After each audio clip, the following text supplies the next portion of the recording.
સ્વાર્થ આવે એટલે માણસ શરણાગત થઈ જાય. જીવનમાં 3 ભૂમિકા છે: તણાવવું, તરવું અને તારવું. હું ને તમે આ ત્રણેયમાંથી પસાર થતા હોઈએ. अपने जीवन को इससे सोचिए, चिंतन कीजिए. समाजનો મોટો ભાગ તણાય છે. પ્રલોભનોમાં, સ્વાર્થમાં, પોતાના હિતો માટે, પોતાના સુખો માટે તણાતો વર્ગ દેખાય. સ્વાર્થ આવે ત્યારે તણાવવું પડે. ઘણી વખત નહીં, કેટલું નક્કી કરી રાખ્યું હોય પણ અમુક માણસો આવીને પ્રલોભન બતાવે કે આને બદલે આમ કરો, એટલે પ્રલોભનને લીધે માણસ પોતાની વાત છોડી અને તણાય, એમાં ખેંચાય. માણસને માર્યું છે પ્રલોભનોએ.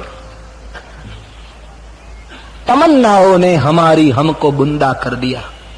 शेर है. तमन्नाओं ने, अपना प्रलोभनों, अपनी वासनाएं આપણને મારી નાખ્યા. तमन्नाओं ने हमारी हमको बुंदा कर दिया, वरना हम खुद खुदा होते. नहींतर माणस પોતે ઈશ્વર હોત, પણ પ્રલોભનોએ માણસને મારી નાખ્યો. સાધના વધશે, જીવનમાં ત્યાગ અને સમર્પણના સંસ્કારો દ્રઢ બનશે તો તણાવાનું બંધ થઈ જશે, તરવાનું શરૂ થશે. ગમે તેવી પરિસ્થિતિમાં આપણે તરતા આવીશું, તણાઈશું નહીં. કોઈની સંપત્તિ, કોઈની સમૃદ્ધિ, કોઈના સાધનો, કોઈનું પદ, કોઈનો અધિકાર, કોઈની પ્રતિષ્ઠા, કોઈની ચકાચોંધ આપણને તાણી ન શકે. જીવન એવું બનાવો. અડધી રોટીમાં ગુજારો કરી લો, રોટી ના મિલે તો વૈસે નિકાલ દો, પણ તણાવવું પડે એવું જીવન ન જીવો.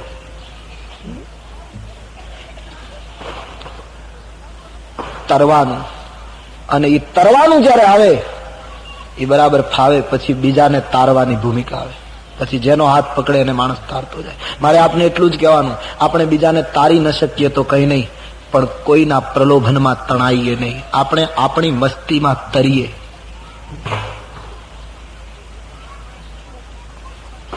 महापुरुषों देखिए, स्वामी राम तीर्थ देखिए, तरस तरे है पुरुष. जंगल में जोगी बसता है. ऋषिकेश ने टेरिक गढ़वाल ना जंगल में जरा घूमता था स्वामी राम. बड़े अच्छे शायर रहे स्वामी जी खुद. तो बस गाते जाते थे, मस्त फकीर की तरह नाचते जाते. जंगल में जोगी बसता है, कभी रोता है कभी हंसता है. जंगल में जोगी बसता है, कभी रोता है कभी हंसता है. पर दिल ना मेरा कहीं फंसता है, और हर पल चैन बरसता है. जंगल में जोगी बसता है.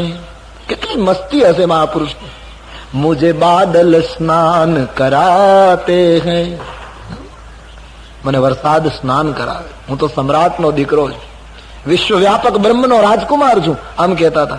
આ મેઘ ये सब तो मेरे नौकर हैं. हाँ, ये મને સ્નાન કરાવે. मुझे बादल स्नान कराते हैं, और पंछी गीत सुनाते हैं. सब वृक्ष रिश्ते नाते हैं. कभी फिरता नंगा मनंगा है, नैनों में बहती गंगा है. जो मिल जाए सो चंगा है. जंगल में जोगी बसता है, कभी रोता है कभी हंसता है. તારી ન શક્ય તો કઈ નહીં, તણાઈએ નહીં. જીવન એવું નિર્માણ કરો. કઈ કઈ સ્વાર્થને લીધે તણાયા મંથરામાં. બીજા અર્થમાં કહું તો મંથરા ગુરુ બની અને કઈ કઈ શિષ્યા બની. અને જયારે સ્વાર્થ આવે ત્યારે મોટા મોટા માણસો નાનામાં નાના માણસના પગ પકડતા હોય. એક હાથી કાદવમાં ખૂંચ્યો, પાણી પીવા ગયેલો કોઈ જગ્યાએ, પછી એના પગ ખૂંચી ગયા. બહાર નીકળવાની કોશિશ કરતો હતો પણ નીકળી શકતો નથી. વજનને લીધે ઊંડો ને ઊંડો જતો હતો. એમાં એક કૂતરો પસાર થયો. તો હાથીએ કૂતરાને આજીજી કરી, તું મને બહાર કાઢ, તું મને મદદ કર. એક કૂતરાને જયારે વિનંતી કરે છે હાથી, એમાંથી એક મહાત્મા નીકળ્યા. એ મહાત્માને આ દ્રશ્ય જોઈને દયા આવી. એમણે હાથીને કહ્યું કે હે હાથી, કૂતરાની આગળ આજીજી કરવા કરતા તો તું મૃત્યુ પામે એમાં તારું ગૌરવ છે.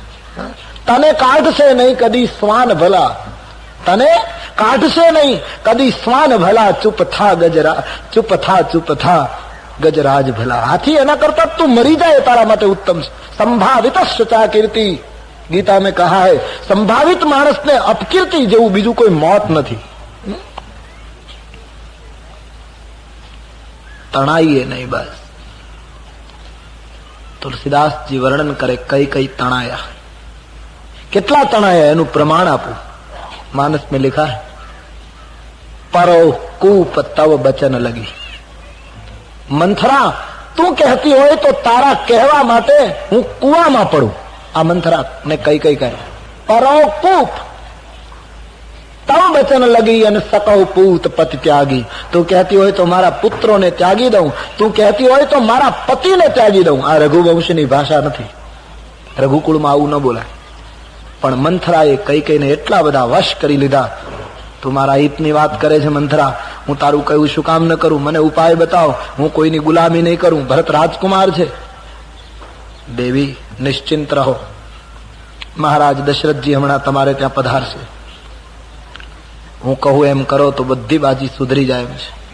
રાજવીએ અને કૌશલ્યાએ તમારા વિરુદ્ધ જે ષડયંત્ર રચ્યું એનું કટુ ફળ આવતીકાલ સવારમાં એના હાથમાં આપી દો, તાકી એને ખબર પડે કે કોઈને ખાનગીમાં રાખીને એના પાછળ ષડયંત્ર રચવાના પરિણામ કેવા ભયંકર હોય. બોલ. આચાર્ય જેમ કોઈને દીક્ષા આપતો હોય અને શિષ્ય જેમ એકાગ્ર બનીને એ સાંભળતો હોય, એમ મંથરાને કઈ કઈ સાંભળે. સાંજનો સમય છે, સૂરજ ડૂબવાની તૈયારી છે. બીજી બાજુ કહું તો અયોધ્યાનો સૂરજ પણ ડૂબશે. મહારાણી, હા, આપે મને એક દિવસ વાત કરી છે, યાદ છે? શું? દુઈ વરદાન ભૂપ સન થાતી. 2 વરદાન તમારા રાજવીની પાસે માંગણા છે, યાદ છે? પેલા સમરાંગણના. બોલે હા. બસ હમણાં મહારાજ આવશે, તમને રામ રાજ્યાભિષેકની ખુશાલી આપશે, 2 વરદાન માંગી લો. હા, પણ મંથરા 2 વરદાનમાં શું માંગુ? બોલે એ પણ મારે કહેવું પડશે. હા, હવે તો તું જ મારું હિત કરનારી છે, બોલ શું માંગુ? બોલે બહુ સીધી વાત છે. મહારાજ દશરથજી તમારી પાસે આવે એટલે 2 વચન માંગી લો. સુત અહીં રાજ, રામ અહીં બનવાસુ. તમારા પુત્ર ભરતને શાસન મળે અને કૌશલ્યાનો દીકરો રામ વનવાસી થઈ જાય. બસ તમારું શાસન સલામત કરી લો. ઠીક હે મંથરા, પણ દેવી એક વાત, આખા મહેલમાં અંધકાર કરી દો. કોપ ભુવનમાં જઈ પથારી કર્યા વગર તમે ધરતી ઉપર સૂઈ જાઓ. વાળ છૂટા મૂકી દો, આભૂષણો ફેંકી દો, જૂના અને ફાટેલા કપડા પહેરો. મહારાજ આવશે એટલે હું કોપ ભુવનમાં મોકલીશ, પણ ભોળવાઈ જશો નહીં. મહારાજ બહુ ચતુર છે, તમને ભોળવી દેશે, ભોળવાશો નહીં. અને જ્યારે રાજવી તમને વચન માંગવાનું કહે ત્યારે 2 વચન માંગજો. પણ દેવી એક ખાસ વાત, શું? દશરથજી વચન માંગવાનું કહે ત્યારે માંગતા પહેલા દશરથજીની પાસે રામના સોગંદ બોલાવજો. દશરથજી જો એમ બોલે કે તારા વચન હું પૂરા ન કરું તો મને રામ કસમ, પછી વચન માંગજો, જેથી કરીને દશરથજી ચલિત ન થઈ શકે. ભલે મંથરા. મંથરાએ કઈ કઈને દરેક રીતે તૈયાર કરી દીધા. આખા મહલમાં દીવાબત્તી બંધ કરી દીધી. કોપ ભુવનમાં જઈ કઈ કઈ સુઈ ગયા. ઘણા લોકો પ્રશ્નો કરે કે દશરથજીએ કોપ ભુવન બનાવ્યો શું કામ? આ કોપ ભુવન બનાવ્યો ત્યારે આ પ્રસંગ આવ્યો ને કે કઈ કઈ એમાં ગયા. મારે એટલું જ કહેવાનું, કોપ ભુવન બનાવવા ન પડે. સમર્પણની જગ્યાએ જયારે સ્વાર્થ પેદા થાય ત્યારે મંદિર જેવા મકાનો પણ કોપ ભુવનના રૂપ ધારણ કરતા હોય છે. સમર્પણની જગ્યાએ સ્વાર્થ આવે ત્યારે બધા કોપ ભુવન છે. આપણે સોસાયટીમાં મકાન બાંધીએ છીએ, તેમાં ડ્રોઈંગ રૂમ હોય, ડાઇનિંગ રૂમ હોય, બેડરૂમ હોય, મહેમાન માટે હોય. કોઈએ અત્યાર સુધી પોતાના બંગલામાં એકે રૂમ એવો રાખ્યો છે કે આ 14 બાય 16 નો કોપ ભુવન, કે બંને જણને તકરાર કરવી હોય ત્યારે આ ઓરડામાં અને છતાંય બધાના ઘરમાં કોપ ભુવન નથી થતા. કોપ ભુવનના કઈ ચણતર થોડા કરવા પડે, એના કઈ બાંધકામ થોડા હોય. એ તો માનવીની વૃત્તિ પલટો લે ત્યારે કોપ ભુવન થઈ જાય. યાજ્ઞવલ્ક વર્ણન કરે ભરદ્વાજ, મંથરાએ કૈકેયીને દરેક રીતે તૈયાર કરી કોપ ભુવનમાં મોકલી આપ્યા. ધરતી ઉપર પથારી કર્યા વગર કૈકેયી સુઈ ગયા. વાળ છૂટા છે, ભયંકર શ્વાસ લે છે, અને આ બાજુ આખી અયોધ્યામાં રામમય વાતાવરણ. ક્યારે સવાર પડે, ક્યારે રામનો રાજ્યાભિષેકની સવારી નીકળે, લોકો ધન્ય છે. અને તમામ તૈયારીઓને અંતિમ ઓપ આપીને મહારાજ દશરથજી આનંદમાં ડૂબી, મારી કૈકેયીને હું ઓચિંતા સમાચાર આપીશ કે કાલે રામ રાજ્યાભિષેક, તો એ કૈકેયી કેટલી પ્રસન્ન થશે. એ રાણીને ખુશ કરવા માટે દશરથજી કૈકેયીના ભવન તરફ પ્રયાણ કરે. તુલસીનું શબ્દ ચિત્ર. સાંજ સમય સાનંદ નૃપ ગયેવું કૈકેયી ગેહ. આનંદમાં ડૂબેલા મહિપતિ કૈકેયીના ભવનના પગથિયા ચડ્યા. તિરસ્કારના મંદિરમાં જાણે સ્નેહ કદમ રાખી રહ્યો હતો એવું લાગે. પ્રલોભનો ચારે બાજુ જ્યાં ભૂત પ્રયત્ની જેમ ભરાઈ ગયા છે એવા મકાનની અંદર આજ સ્નેહ કદમ કરી રહ્યો છે. ઉપર ગયા. મંથરા ઉભી હતી. જય જીવ હો મહારાજ. મંથરી, હા પ્રભુ. રાણી ક્યાં? રોજ તો આવું ત્યારે સામે લેવા આવે. બોલે મહારાજ, રાણીઓ કઈ હૃદયની વાત અમને દાસીઓને થોડી કરે છે.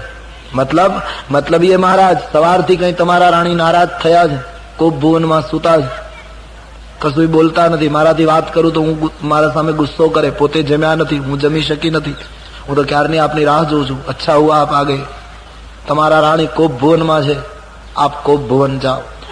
મંથરાનું માર્ગદર્શન લે અને બધાને કોપ ભુવનમાં જવું પડે, કનક ભુવનમાં નહીં. રામાયણના પ્રસિદ્ધ ભવનો બે, કોપ ભુવન અને કનક ભવન. મંથરાનું માર્ગદર્શન લે એને કોપ ભુવન જ મળે, એને કનક ભવન ન મળે. કનક ભવન તો સમર્પણનું પ્રતીક છે.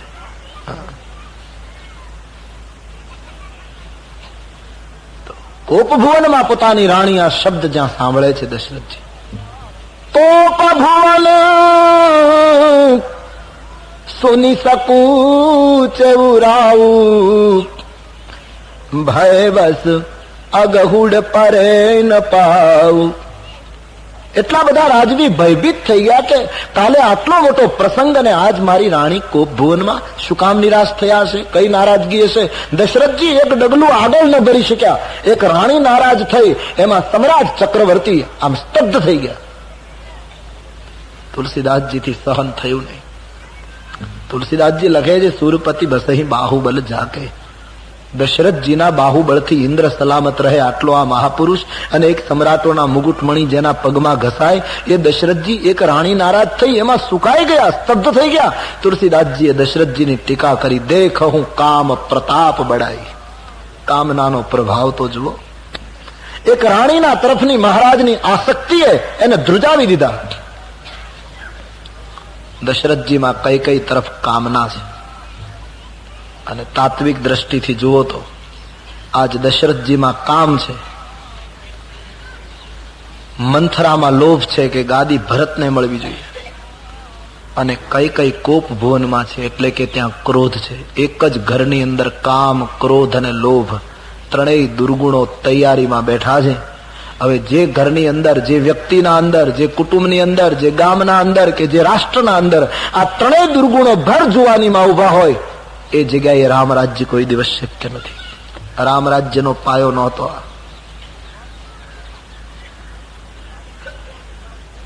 મહારાજ સ્તબ્ધ થઈ ગયા. મારી રાણી નારાજ થઈ છે, શું કારણ હશે? ધીમે ધીમે કોપ ભુવનમાં ગયા. ધરતી ઉપર કઈ કઈ સુતા છે, ફાટેલા કપડા પહેર્યા છે. અયોધ્યાની રાણી છે. કૈકેયીની નજીક જાય મહારાજ દશરથજી કૈકેયીને પૂછે, કહી હે તું રાની રીસાની પરસત પાની પતિ ને વારઈ, કહી હે તું रानी रिसानी पर सत पानी पति निवारई। હે રાણી, તું શું કામ રીસાણી? જ્યાં હાથથી સ્પર્શ કર્યો ત્યાં પતિના હાથને જે ધક્કો માર્યો, કઈ રીતે? માનહુ સરોષ ભુઅંગ ભામિની, જેમ ખીજાયેલી સર્પિણીનું પૂંછ દબાય અને સર્પિણી ફૂફાડો મારીને ડંખ દેવા દોડે, એમ કઈ કઈ એકદમ મહારાજને તિરસ્કારે. સર્પિણી જેવી લાગે છે. દો બાસ ના રસના. બે વરદાન માંગવા છે, એ રૂપિયા કઈ કઈ ની બે જીભ છે અને મર્મસ્થાન શોધે છે કે ક્યાં ડંખ દઉં, ક્યાં દંશ કરું. પણ કઈ કઈ નો એ તિરસ્કાર, કઈ કઈ નો એ રાજવીના હાથનો અનાદર, આ બધામાં દશરથજીને કામ કૌતુક દેખાઈ. દશરથજીને એમ લાગ્યું કે આ તો કામ કટાક્ષ છે. રાણીઓને આવી ટેવ હોય છે. કઈ કઈના હલન ચલનમાં દશરથજીને કામનો અભિનય દેખાયો. કેટલું મોટું દુર્ભાગ્ય ગણાય. જેના ઘરે 4 દીકરાઓ પરણીને બેઠા છે, 4 પુત્ર વધુ જેના મહેલમાં બેઠી છે, આટલી મોટી ઉંમરનો પુરુષ એક રાણીમાં કામના સપના જુએ, એને ઘરે કોઈ દિવસ રામ રાજ્ય શક્ય નથી. દશરથજી આસક્તિનો ભોગ બન્યા છે. કેટલા બધા ખેંચાયા છે કઈ કઈમાં. આટલેથી અટકે તો વાંધો નહીં, પણ દશરથજી કઈ કઈને કહે, બાર બાર કહેરાવ સુમુખી સુલોચની પિકબયની. કેટલા વિશેષણો, જેના વાળ સફેદ થઈ ગયા હતા. એ માણસ પોતાની કઈ કઈને કહે, હે સુંદર મુખવાળી, હે કોયલના જેવા અવાજ વાળી, હે મૃગના બચ્ચાની આંખ સમાન આંખ વાળી, હે હાથીના સમાન વાળ સફેદ થયા પછી આવી ભાષા સારી લાગે? જેને ઘરે 4 પુત્ર વધુઓ બેઠી હોય એવો વડીલ પોતાની રાણીને કહે, હે ગજગામિની, હે કોકિલ કંઠી. આ ભાષા બોલવા માટે અમુક સમય હોય. એની આસક્તિ બતાવે છે તુલસી. બાર બાર કહેરાવ સુમુખી સુલોચની પિકબયની, કારણ મોહી સુનાવ ગજગામિની નિજ કો ઉપકાર. હે ગજગામિની, તારા ક્રોધનું કારણ મને. આટલેથી અટકે તોય વાંધો નહીં, પણ તુલસી કહે, દશરથજી હજી આગળ ગયા. અરે કઈ કઈ, તું કહેતી હોય તો રંક ને રાજ્ય આપી દઉં. કામના જયારે માણસમાં પ્રગટે ને ત્યારે હંમેશા આવી ઓફર કરતો, હું આમ કરી નાખું, હું આમ કરી નાખું. તું કહેતી હોય તો રંકને રાજ્ય આપી દઉં, તું કહેતી હોય તો કોઈને રાજ્યથી ભ્રષ્ટ કરી દઉં, તારી સામે કોઈ આંગળી ચીંધી હોય એનું મસ્તક છેદી નાખું. તું તો જાણે છે કઈ કઈ કે મારો પ્રાણ, મારા પુત્રો અને મારો આખો પરિવાર, મારું રાજ્ય એ બધું તારે આધીન છે. કેટલી બધી શરણાગતિ દશરથજી લઈ રહ્યા. અને કઈ કઈ તમે તો જાણો છો, તારો ચહેરો ચંદ્ર છે અને મારું મન ચકોર છે. મન તવ આનન ચંદ્ર ચકોરું. ખ્યાલ ન રહ્યો દશરથજીને હું શું બોલું છું. કામનાનો સર્પ દંખ દે ને પછી, આપણે ત્યાં ગામડામાં નથી, ખેતરમાં કોઈ માણસ કિસાન કામ કરતો હોય, પછી ઘાસની નીચેથી કોઈ જીવ એને કરડી જાય, પછી એ જોઈ ન શક્યો હોય અંધકારમાં કે શું કરડી ગયું. પછી દાઢ પણ કંઈક એવી હોય કે નક્કી ન થઈ શકે કે શું કરડ્યું છે. ગામડામાં મોટે ભાગે કંઈ આવી રીતે કરડે એટલે લોકોને શંકા પડે કે સાપ તો નહીં હોય, નાગ તો નહીં હોય. પછી પહેલા તો કઈ દવાની વ્યવસ્થા નહોતી, એટલે ગામડામાં સાપ કરડ્યો છે કે શું કરડ્યું એ નક્કી કરવા માટે એને લીમડો ખવડાવવામાં આવે. લીમડો આપવાથી, લીમડો ખાવાથી જો લીમડો મીઠો લાગે તો સમજવાનો સાપ કરડ્યો છે. જેને સાપ કરડે એને લીમડો મીઠો લાગે. તુલસીદાસજીએ પોતાના સાહિત્યમાં લખ્યું કે કામ ભુજંગ ડસત જીન જાહી. કામનાનો સર્પ જેને કરડે એને વિષયનો લીમડો મીઠો લાગે. કામ ભુજંગ ડસત જીન જાહી, વિષય નીમ કટુ લાગત નાહી. એને વિષયનો લીમડો કડવો નથી લાગતો, મીઠો લાગે. કામના વ્યાપે છે ત્યારે માણસને ખબર નથી. આજ દશરથજી નથી બોલતા, દશરથના માનસ ઉપર સવાર થયેલો શૈતાન બોલે છે. એની કામના બોલી રહી છે.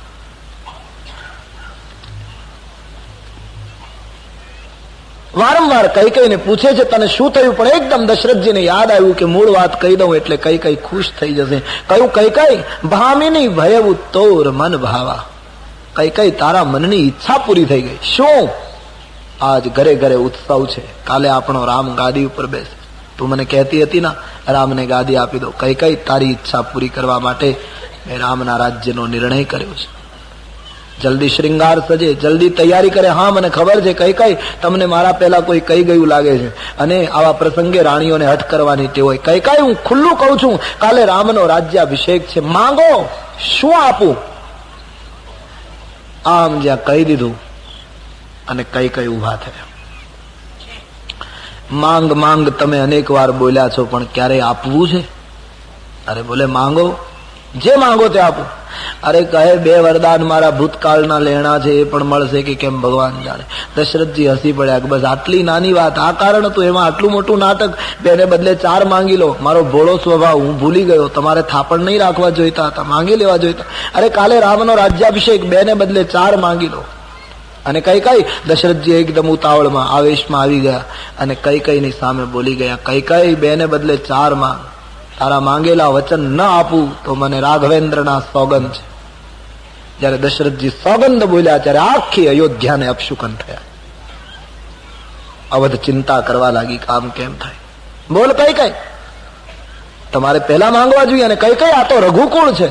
રઘુકુલ રીતિ સદા ચાલી આઈ, રઘુકુલ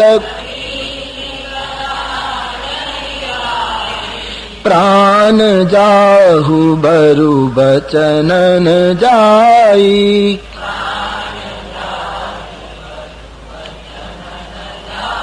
રામાયણની પ્રસિદ્ધ ચોપાઈ, વિશ્વવ્યાપી ચોપાઈ છે. ભાવ સે ગાઈએ, દરેક ગાય. કારણ કે આપણે પાળવાનું ક્યાં છે, ગાવામાં શું તકલીફ? રઘુકુલ રીતિ સદા ચાલી આઈ, રઘુ સબ ગાઈએ. રઘુકુલ રીતિ સદા ચલી આઈ, રઘુકુલ પ્રાણ જાહુ બરુ બચનન જાઈ, પ્રાણ જા નહીં અસત્ય સમપાતક પુંજા, નહીં અસત્ય સમ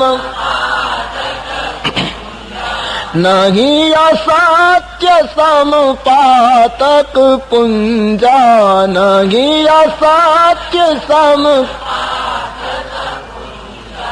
गिरी सम होगी की कोटिक गुंजा, गिरी सम होगी की कोटिक गुंजा, रघुकुल रीति सदा चली आई, रघुकुल प्राण जाहु बरु बचनन जाई.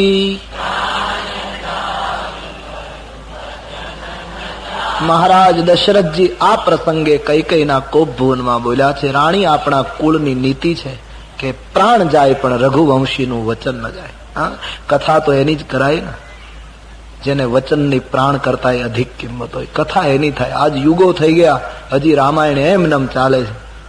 એનું કારણ આ સત્યની કથા છે. 5 મિનિટ પહેલા બોલે ને 5 મિનિટ પછી નિવેદન ફેરવી નાખે, એની કઈ કથા હોય નથી. આજે કેટલી અસ્થિર વિચારધારા. 5 કલાક પહેલા આમ બોલે, પછી 5 કલાક પછી એમ કહે કે નહીં, હું જે બોલ્યો હતો એ ઉતાવળમાં બોલી ગયો હતો, મારું નિવેદન પાછું ખેંચવું. હવે શું નિવેદન પાછું ખેંચતો હતો? વાણી છૂટી ગયા પછી આકાશ અને પકડી લે, એમ ઉપનિષદોનો મત છે. શબ્દ એ આકાશનો ગુણ છે. હું તમે જે બોલીએ છીએ એ આત્માના જેટલું અમર થઈ જાય, આકાશમાં ઘૂમ્યા કરે. એટલા માટે જેણે સત્યની ઉપાસના કરી હોય એ વચનને પકડી રાખે. દશરથજીએ કહ્યું અમારા પ્રાણ જાય, વચન ન જાય. અને કઈ કઈ રઘુકુળમાં તો સ્વીકારાયેલો સિદ્ધાંત કે અસત્ય જેવું જગતમાં કોઈ પાપ નથી. બહુ મોટી વાત તુલસીદાસજી મૂકે છે. ગમે તેટલી ચળોઠી તુલસી કહે તમે ભેગી કરો પણ એ કદી હિમાલય ન થાય. એમ ગમે તેટલા પાપ તમે જમા કરો પણ અસત્યની તોલે ના આવે. અસત્ય જેવું જગતમાં કોઈ પાપ નથી. તમામે સ્વીકારેલો સિદ્ધાંત છે, સત્ય જેવો કોઈ ધર્મ નથી. સત્યનું પૂર્ણ આચરણ જો આપણા જીવનમાં આવે તો આપણા જેવા ધાર્મિક કોઈ નથી. પછી તમે ગમે તેવા કપડા પહેર્યા હોય, ગમે ત્યાં દેશમાં વસતા હો, ગમે તે જ્ઞાતિના કે વર્ણના હો, ગમે તે ઉંમરના હો, સત્ય પકડાય. અને જેના જીવનમાં સત્ય પકડાયું એ ધન્ય બને છે. સત્ય કો પકડ લો. સ્વામી રામતીર્થના જીવનમાં લખ્યું છે કે લાહોરની બજારમાં જતા હતા. બપોરનો સમય હતો. એક ગ્રહસ્થનું ઘર હતું, એના આંગણાનો દરવાજો ખુલ્લો હતો. बड़े मस्त फकीर आदमी जा रहे थे तो देखा एक बच्चा रो रहा है. स्वामी राम तीर्थ ने नवाई लगी कि बालक शु काम रड़े. बड़ी अनोखी मस्ती थी ना, कहीं भी रुक जाते थे, बस लीन हो जाते थे. फूल खिलते थे बागों में तो समाधि लग जाती थी. पर स्वामी राम तीर्थ कितनी सहज स्थिति पा गए होंगे. नदी ने गंगा ने किनारे बैठते थे, गंगा के प्रवाह देखकर रोने लगते थे. पहाड़ों को देखकर नाचते थे कि कोई महापुरुष समाधि में बैठा, ऐसा तो बोलते थे. बिल्कुल सही बात थी. प्रकृति को देखकर झूम जाते थे महापुरुष. फूल खिलते हैं तो हम सोचते हैं. सूफी का शेर है कि हे प्रभु, बगीचाમાં જ્યારે ફૂલ ખીલે છે ત્યારે મને એવું લાગે, શું લાગે? ફૂલ ખिलते हैं तो हम सोचते हैं कि प्रभु तेरे मिलने के जमाने आए. મને એમ લાગે કે તારું મળવાનું નજીક થશે, હવે તારા આગમનની તૈયારી લાગે. જબ ફૂલ ખिलते हैं તો કોઈ માણસ ફૂલ તોડવા જતો ને તો સ્વામી રામતીર્થ ના પાડતા. એની હાજરીમાં કોઈ ફૂલ નહીં તોડી શકતો. કોઈ આવીને પુષ્પ તોડવા જાય તો સ્વામી રામતીર્થ હાથ જોડે, ક્યાં વાત? બોલે બાબા, ભગવાનને ધરવા માટે ફૂલ તોડવું. બોલે ફૂલ મત તોડો. કેમ? તારે ધરવું છે ને તો આખો છોડ જ ધરી દે, એમને પગે લાગી લે કે આખો છોડ મુબારક, તોડના મત. जो खिला है उसको मत तोड़. कितनी प्रतीक्षा के बाद फूल खिला है, तू क्यों तोड़ता है? रो लेते थे, किसी को फूल नहीं तोड़ने देते थे. बात भी तो ठीक थी. ये सारा जगत मेरे मालिक का स्वरूप है, वैसे ही फूल छोड़ दो, क्यों तोड़ते हो ईश्वर की स्वरूप. આવું બોલતા था. बड़े अनोखे मानस रहे, मानवी रहे भारतवर्ष के स्वामी राम तीर्थ. बड़े अनोखे आदमी. तो बालक रड़तो तो बस उभા રહી ગયા. બાળકને એના પિતા સમજાવે પણ બાળક માનતો નથી. વાત એવી હતી કે બાળક એટલા માટે રડતો હતો, એને એનો પડછાયો પકડવો હતો. હવે પડછાયો કેમ પકડાય? દોડે એટલે પડછાયો પણ દોડે. એના બાપુજીને કહે, બાપુજી મારે પડછાયો પકડવો. પેલો પિતા કહે, પણ પડછાયો કેમ પકડાય? મારે તને સમજાવવો કેમ? ઘણું કહ્યું, છોકરો માને નહીં, રડે. સ્વામી રામતીર્થને બહુ રસ પડ્યો કે છે મહત્વનો પ્રસંગ. એમાં રસોડામાંથી છોકરાની બા આવી, પતિને પૂછવા લાગી, શું છે બાબો કેમ રડે? અરે બોલે, બિલકુલ બે સમજ છે બાબો. કેમ? કે એને આ તડકામાં એનો પડછાયો પડે, પડછાયો પકડવો. પડછાયો કેમ પકડાય? પેલી સ્ત્રીએ કહ્યું, બસ આટલું તમને નથી આવડતું, 3 ક્લબના તો મેમ્બર છો અને આટલું તમે ન કરી શક્યા? અરે બોલે, પણ પડછાયો કેમ પકડાવી શકાય? બોલે 1 મિનિટની વાત છે. સ્વામી રામતીર્થને ઓર રસ પડ્યો કે એ તો ઓર બહુ સુંદર લગા ઉસકો કે આ એની માતા શું કરે છે. એકદમ આવી બાળકને પૂછ્યું, બેટા શું છે? બોલે, માં મારે પડછાયો પકડો. બેટા બહુ સીધી વાત છે. કેમ? એક કામ કર, તારા જમણા હાથે તારા માથાના વાળ પકડી લે. એટલે બાળકે પોતાના હાથે પોતાના વાળ પકડ્યા. એ વાળ પકડ્યા એટલે પેલો પડછાયો પકડાઈ ગયો. જેમ અહીંયા કર્યું એમ પડછાયામાં થયું. બાળક નાચવા લાગ્યો, મેં પડછાયો પકડી લીધો. સ્વામી રામ તીર્થે ડાયરીમાં લખ્યું કે પડછાયા નથી પકડાતા, अपने आप को पकड़ लो. પડછાયા કોઈ દિવસ નથી પકડ. સત્ય को पकड़ लो, अपनी निष्ठा को पकड़ लो, अपने जीवन के सत्य को ठीक से पकड़ लो. પડછાયામાં फाफा न मारो. बस अपने आप को जब हम पकड़ लेते हैं, सारी दुनिया पकड़ में आ जाती है. कबीर का बहुत सुंदर सूत्र है, एक साधे सब साधो, सब साधे सब जाए. बड़ा क्रांतिकारी सूत्र है. एक साधे, यदि सत्य सद गया, परमात्मा सदाई गयो तो सब साधे. एक साधे सब साधो, सब साधे सब जाए. બધાને પકડવામાં બધું જાય. એક સાધે સબ સાધો. એક પકડાય તો બધું પકડાય. સત્ય પકડાય જીવનમાં, નહીં અસત્ય સમપાતક પુંજા. મારે તમારે ખોટું ક્યારે કરવું પડે? સુખો માટે. થોડાક સુખો ઓછા કરી નાખો. 75-80 વર્ષ જીવવાનો સવાલ છે. બધાને ખબર છે 150 વર્ષ કેટલા જીવવાના? 50-100 વાત પૂરી થઈ જવાની જિંદગીની. ક્યો ઇતના અસત્ય સમાજ મેં?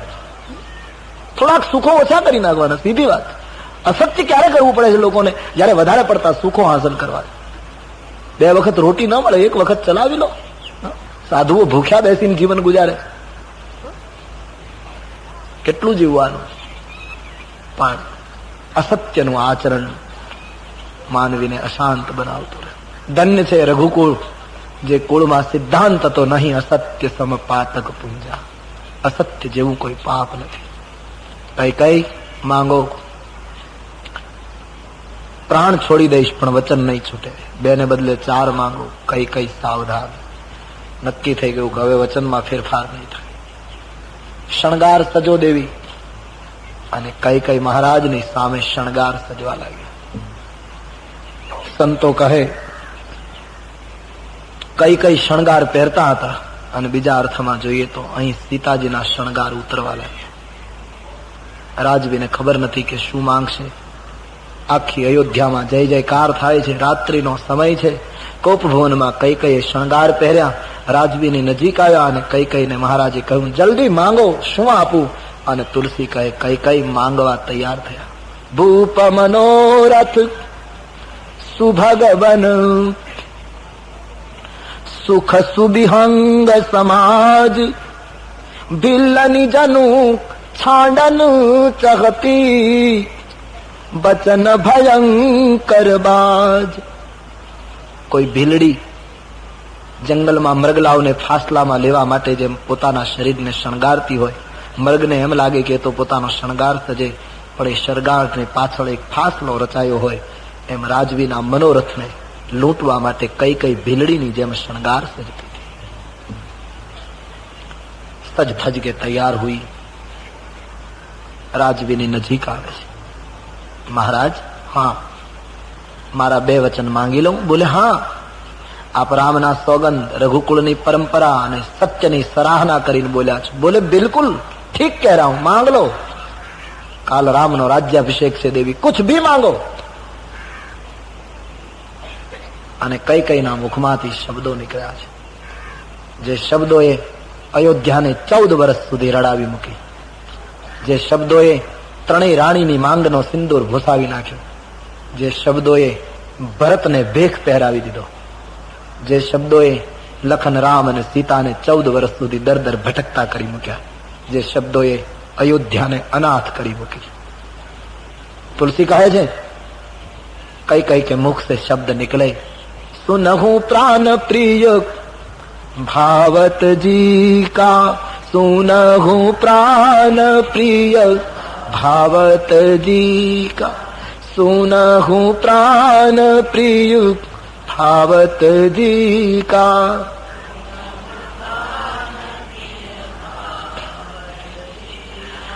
देहु एक बर भरत ही टीका, देहु एक बर भरत ही टीका, देहु एक बर भरत ही टीका, देहु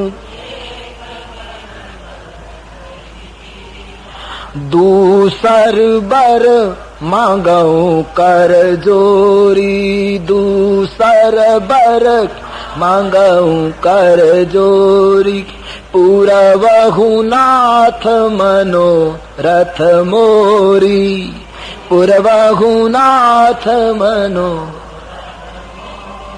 હે પ્રાણપતિ, સર્પિણીની સમાન ધક્કો મારનારી કઈ કઈ જયારે સ્વાર્થ આવ્યો ત્યારે દશરથજીને કહે હે પ્રાણપતિ. આનું નામ સ્વાર્થ. જયારે જયારે સ્વાર્થ આવે છે ત્યારે માણસો સંબોધનો બદલી નાખે. આ જગતમાં હેતુ વગર કોઈ હેત કરતું જ નથી. હેતુ હોય છે ત્યારે જ લોકો હેત કરે. હેતુ વગર હેત કરનારા 2 તત્વો છે, એક સંત અને બીજો ભગવંત. એક ઈશ્વર બિના હેતુ જગતનું ઉપર હેત કરે, અને બીજો ભારતના સંતો કારણ વગર બધાના ઉપર હેત કરે. સંત વિટપ સરિતા गिरिधरनी, परहित हेतु सबन के कर. साधुओं बिना हेतु प्रेम करते हैं जगत को. संत परम हितकारी, जगत माही संत परम हितकारी. संतो केवल हेतु वगैरह हित करे जगत में. સ્વાર્થ આવતા કઈ કઈ કહ્યું હે પ્રાણપતિ, મારું પહેલું વચન માંગ. તો અવધપતિ, મારી પહેલી માંગણી છે, આવતીકાલ સવારે જે ગાદી ઉપર કૌશલ્યાનંદન રામ આરૂઢ થવાના છે, એ ગાદી ઉપર રામને બદલે મારા ભરતનો રાજ્યાભિષેક થાય. મારી પ્રથમ માંગ શાસન ભરતને મળે. ઓ દશરથજી ચૂપ થઈ ગયા. કોઈ પ્રત્યાઘાત નથી રામાયણમાં. અને બીજું વરદાન હાથ જોડીને માંગુ છું. આશા છે સત્યસંગ વ્યક્તિ આપ પૂર્ણ કરશો. અને જયારે બીજી ચોપાઈ તુલસીદાસજી કુટિયામાં લખવા ગયા ત્યારે તુલસીની કલમ રોઈ, તુલસીની આંખો રડી. બીજું વરદાન કૈકેયીના મુખમાંથી નીકળ્યું. તાપસ વેશ विशेष उदासी. कई बोल रही हैं उद्देश्य के सामने. बीजी मांगनी तापस वेश विशेष उदासी 14 बरिस राम बनवासी. महिपति तापस वेश विशेष उदासी અને 14 બરિસ રામ બનવાસી. તપસ્વીનો વેશ પહેરીને ઉદાસીન બનીને તમારો લાડલો રામ આવતીકાલથી 14 વર્ષ સુધી વનવાસી થઈ જાય. આ મારી બીજી માંગણી. અને જેમ ખીલેલા ફૂલ ઉપર કોઈ વજ્રનો ઘા કર્યો હોય અને જે દશા થાય, મહારાજ દશરથજીના નેત્રો બંધ થઈ ગયા. હું શું સાંભળું છું? કઈ હા મહારાજ, 14 વર્ષનો તમારા રામને વનવાસ. આખો રાજભવન અવધપતિને ઘૂમવા લાગ્યો. પવનના ભયંકર ઝપાટાથી કેળનો થાંભલો જેમ ખેતરમાં પડી જાય એમ રામ કહીને દશરથજી ધરતી ઉપર પડી ગયા. કાપે છે. જેમ સિંહણની ગર્જના સાંભળીને જંગલમાં વૃદ્ધ હાથી કાપવા માંડે. દિવાલોમાંથી, છતમાંથી, બારીઓમાંથી એક જ વાક્ય દશરથજીને સંભળાય છે, 14 બરિસ રામ વનવાસી, 14 બરિસ રામ વનવાસી. ચારે બાજુથી એક ભયંકર અવાજ આવે છે. કાન ઉપર હાથ દઈ ગયા. નહીં, કઈ તમે શું માંગ્યું? બોલે હા મહિપતિ, મારી માંગણી સ્પષ્ટ છે. તમારા રામે 14 વર્ષ વનમાં જવાનું. નહીં કઈ મને ખાતરી છે મારી કઈ મારા પ્રેમની કસોટી કરે છે. રામને કોઈ દિવસ વનવાસ ના આવે. દેવી, પ્રેમની કસોટી કરતા હો તો જલ્દી ખુલાસો કરો. આ પ્રેમની કસોટી મારા મૃત્યુને નિમંત્રણ આપશે. જલ્દી બતાવો. કઈ તમને રામ ઉપર ખૂબ પ્રેમ છે, હું જાણું છું. મને રામ ઉપર કેટલી લાગણી છે એની પરીક્ષા કરો, ચોખવટ કરો. શું કહો? બોલે મહારાજ, હું પરીક્ષા નથી કરતી, હું મશ્કરી પણ નથી કરતી, મજાક નથી. આ હકીકત છે. શાસન ભરતને મળવું જોઈએ. તમારો રામ 14 વર્ષ વનવાસી થવો જોઈએ. આ હકીકત છે મહારાજ. આપે સત્ય સંગ બનીને વચન આપ્યા છે. કઈ આ મહિપતિ, એક વાત પૂછું? શું? રામ રાજ્યાભિષેક ના ખબર આપવા આવ્યા ત્યારે તમે કેટલા બધા આમ ધરતીથી ઊંચા ચાલતા હતા, આટલો તમને આનંદ હતો. અને ભરત માટે ગાદી માંગી ત્યાં તમારી આંખમાં આંસુ આવી ગયા. મહારાજ, એક પ્રશ્ન. ભરત તમારો પુત્ર નથી, હું તમારી પત્ની નથી. તમે મને બજારમાંથી ખરીદીને લાવ્યા છો. ભરતમાં અને રામમાં આટલો મોટો ભેદ. આમ જ્યાં કઈ કહ્યું, બાણ લાગ્યું છે હૃદય ઉપર. કઈ મહેરબાની કરે અયોધ્યા ઉપર. ભરતમાં અને રામમાં ભેદ ન પડા. દશરથજી રોને લગે. મોરે રામ ભરત દુઈ આંખી. રામ અને ભરત કઈ મારી ડાબી જમણી આંખ છે. એમાં કોઈ ભેદ હોઈ શકે નહીં. શંકર ભગવાનની સાક્ષીથી કહું છું. મેં ખાલી મોટા પુત્રને શાસન મળે એ આપણી પરંપરા છે એટલા માટે આ નિર્ણય કરેલો. તારી ઈચ્છા હોય તો હું વાતને બદલી અને ભરતને ગાદી ઉપર બેસાડું. થોડા દિવસ પછી ભરતનો રાજ્યારોહણ સમારંભ યોજાય. પણ કઈ રામ વનવાસ એ મારા મગજમાં બેસતું નથી. આ શું બોલે? હા મહારાજ, રામ વનવાસી અનિવાર્ય છે. રામે વનમાં જવું જોઈએ. આ મારી માંગણી છે. અને હું તમારી સાથે બીજું કઈ બોલવા નથી માંગતી મહારાજ. કોના બળથી કહેતા હતા માંગ? અબળાની જેમ જો રુદન કરવું હતું તો કહેતા પહેલા વિચારવું હતું. તમને એમ કે કઈ સામાન્ય વસ્તુ માંગી લેશ? મારી વાત સાંભળી લો મહારાજ. આવતીકાલે સવાર થતા તમારો રામ વનવાસીના કપડા પહેરીને જો વનમાં ન જાય તો હું આ અટારીમાંથી પડીને આપઘાત કરીશ અને એનું કલંક રઘુકુળને લાગશે.